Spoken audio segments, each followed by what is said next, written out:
اعوذ باللہ من الشیطان الرجیم بسم اللہ الرحمن الرحیم وحاجہ قومہ، اب اس پر محاجہ کیا ان سے ان کی قوم نے، وہ حجت بازی شروع کر دی ہے۔ تم نے کیا کہہ دیا؟ سارے دیویوں کی نفی کر دی، سارے ستاروں کی نفی کر دی، ہر چیز کی نفی کر دی۔ اب تم پر مار پڑے گی، فلاں دیوی کی اور فلاں ستارے کی نبوست جو ہے اس کا تم نے انکار کیا، تیار ہو جاؤ، اب تمہارے اوپر شامت آئے گی۔ قال تحاجونی فی اللہ وقد ہدان، انہوں نے فرمایا مجھ سے محاجہ کر رہے، حجت بازو کر رہے اللہ کے بارے میں، جبکہ اس نے تو مجھے ہدایت دے دی ہے، مجھے تو اللہ نے ہدایت دی ہے۔ ولا اخاف ما تشرکون بہ، اور مجھے کوئی خوف نہیں ان ہستیوں کا جنہیں تم شریک ٹھہرا رہے ہو، مجھے کوئی خوف نہیں۔ الا ان یشاء ربی شیئا، ہاں اللہ کو چاہے میرے ساتھ کہ کوئی تکلیف مجھے آ جائے، کوئی آزمائش آ جائے تو ٹھیک ہے، میرا رب ہے، لیکن مجھے کوئی کسی کا ڈر نہیں، نہ تمہارے کسی دیوی کا، نہ دیوتا کا، نہ کسی ستارے کی نحوست کا، اور نہ کسی اور کا۔ لا اخاف ما تشرکون بہ، تم جس کا مجھے ڈراوا دے رہے ہو مجھے ان میں سے کسی کا کوئی خوف نہیں۔ الا ان یشاء ربی شیئا، الا یہ کہ میرا رب میرے لیے کچھ چاہے، جو چاہے۔ وسع ربی کل شیء علما، یقیناً میرا رب جو ہے وہ تو ہر شے کے علم کے اعتبار سے احاطہ کیے ہوئے ہے۔ افلا تتذکرون، تو کیا تم عقل سے کام نہیں لیتے، تم نہیں سوچتے، نصیحت اخذ نہیں کرتے؟ وکیف اخاف ما اشرکتم، میں کیسے ڈروں ان سے جنہیں تم نے شریک ٹھہرا رکھا ہے۔ ولا تخافون انکم اشرکتم باللہ، جبکہ تم نہیں ڈرتے کہ تم نے اللہ کے ساتھ شریک ٹھہرا دیے۔ ما لم ينزل به علیکم سلطانا، اور ان ہستیوں کو شریک ٹھہرا دیا ہے جن کے لیے کہ اللہ نے کوئی سلطان، کوئی سند نہیں اتاری۔ ہاں اللہ نے اپنی کتابوں میں کوئی سند اتاری ہوتی، عقل انسانی میں اس کی کوئی بنیاد ہوتی تو کوئی بات بھی ہوتی، نہ عقل میں، نہ فطرت میں، نہ کسی آسمانی کتاب میں کسی معبود کے لیے کوئی گنجائش نہیں ہے ہی نہیں۔ وَكَيْفَ أَخَافُ مَا أَشْرَكْتُمْ وَلَا تَخَافُونَ أَنَّكُمْ أَشْرَكْتُمْ بِاللَّهِ مَا لَمْ يُنَزِّلْ بِهِ عَلَيْكُمْ سُلْطَانًا فَأَيُّ الْفَرِيقَيْنِ أَحَقُّ بِالْأَمْنِ إِن كُنتُمْ تَعْلَمُونَ، تو اگر تم علم رکھتے ہو تو بتاؤ دونوں فریقین میں سے، یعنی ایک موحد ہے، ایک اللہ واحد پر ایمان رکھتا ہے، ساری قوت اس کے ہاتھ میں ہے، سارا اقتدار اس کا ہے، ہر شے اس کے قبضہ قدرت میں ہے۔ ایک وہ ہے کہ جو اس کو ماننے کے ساتھ ساتھ کچھ اور چھوٹے دیوی دیوتا سینکڑوں جو ہے وہ ان کو بھی مانتے ہیں۔ امن اور چین اور سکون کس کو میسر آئے گا؟ قلبی چین، روحانی اطمینان اور سکون۔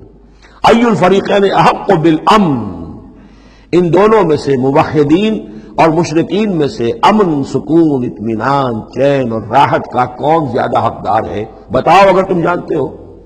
اور اس کا جواب خود دیا، الذین آمنوا ولم یلبسوا ایمانہم بظلم، یقیناً وہ لوگ جو ایمان لائیں اور اپنے ایمان پر کسی طرح کے شرک کی آلودگی نہ ہونے دیں۔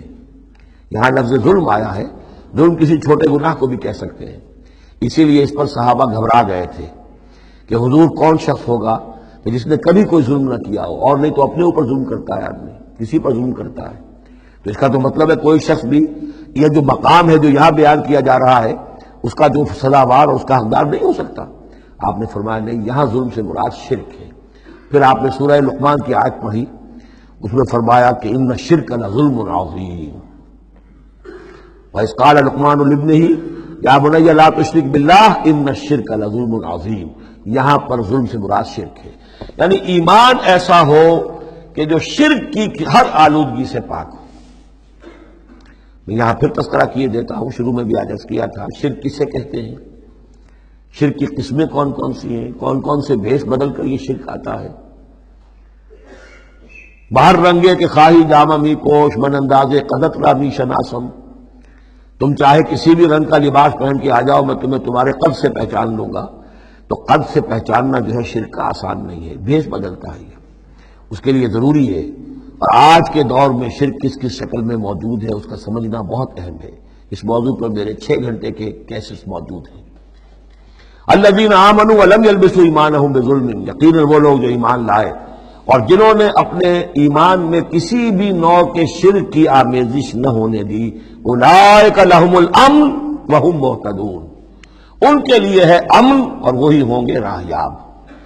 یہ امن اور ایمان اور اسلام اور سلامتی کا جو آپس میں تعلق ہے لفظی اعتبار سے، وہ اس دعا میں بہت نمایاں ہو جاتا ہے کہ جو حضور ہر نیا جو چاند دیکھتے تھے ہر مہینے کا جو دعا مانگتے تھے، اللہم اہلہ علینا بالامن والایمان والسلامت والاسلام. اے اللہ یہ مہینہ جو شروع ہو رہا ہے اس نئے چاند کے ساتھ، ہلال کے ساتھ، اسے ہم پر طلوع فرما امن اور ایمان کے ساتھ اور سلامتی اور اسلام کے ساتھ. تو یہ بڑا گہرا ربط ہے ان الفاظ کے اندر. میرا چھوٹا سا کتابچہ ہے قرآن اور امن عالم، آج سے شاید کوئی میں سمجھتا ہوں کہ 30-32 سال پہلے کی تقریر تھی میری، لیکن وہ ان موضوعات پر میں سمجھتا ہوں کہ بہت مختصر لیکن بہت مفید ہے.